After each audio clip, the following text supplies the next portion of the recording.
కృష్ణా జిల్లా అవనిగడ్డ నియోజకవర్గంలోని శ్రీ వల్లి దేవసేన సమేత సుబ్రహ్మణ్యేశ్వర స్వామి వారిని మాజీ ఎమ్మెల్యే సింహాద్రి రమేష్ బాబు దర్శించుకున్నారు.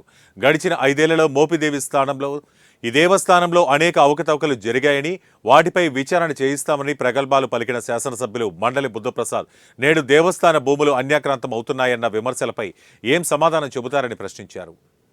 దర్శనం కోసం వచ్చాను. దర్శనం చేసుకుని బయటకు వచ్చిన తర్వాత కొన్ని ఇప్పుడున్న శాసనసభ్యులు మాజీ మంత్రి గారు ఎలక్షన్ ముందు చాలా ఎక్కువగా మాట్లాడారు. అవన్నీ గుర్తొచ్చి మీతో ఒక నిమిషం మాట్లాడదామని అనిపించింది.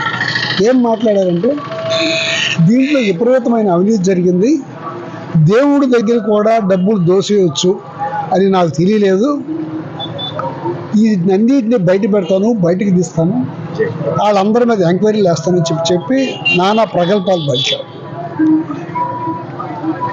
ఆ ఈఓ గారు వచ్చిన 2 సంవత్సరాల్లో సుమారుగా 15 కోట్ల రూపాయలు డిపాజిట్ చేశారు. 15 కోట్ల రూపాయలు గుడి డెవలప్మెంట్, అన్నదానానికి షెడ్ చేయటం, దాన్ని పనులు చేయటం చేశారు. అట్లాగే ఆ టైంలోనే శ్రీకాకుళం గుడి టెంపుల్కి 1,30,00,000, పెదకళ్ళపల్లి టెంపుల్కి 1,30,00,000 ఆ రోజునే శాంక్షన్ చేయించడం జరిగింది. వాటిని వర్కులు ఇప్పుడు బిగిన్ చేస్తారు. అంత ప్రగల్భాలు పలికిన ఆయన దాన్ని ఎందుకు తేల్చలా?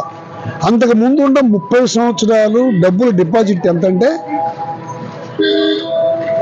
8 కోట్లు, దానికి వడ్డీ వచ్చింది 2 కోట్లు.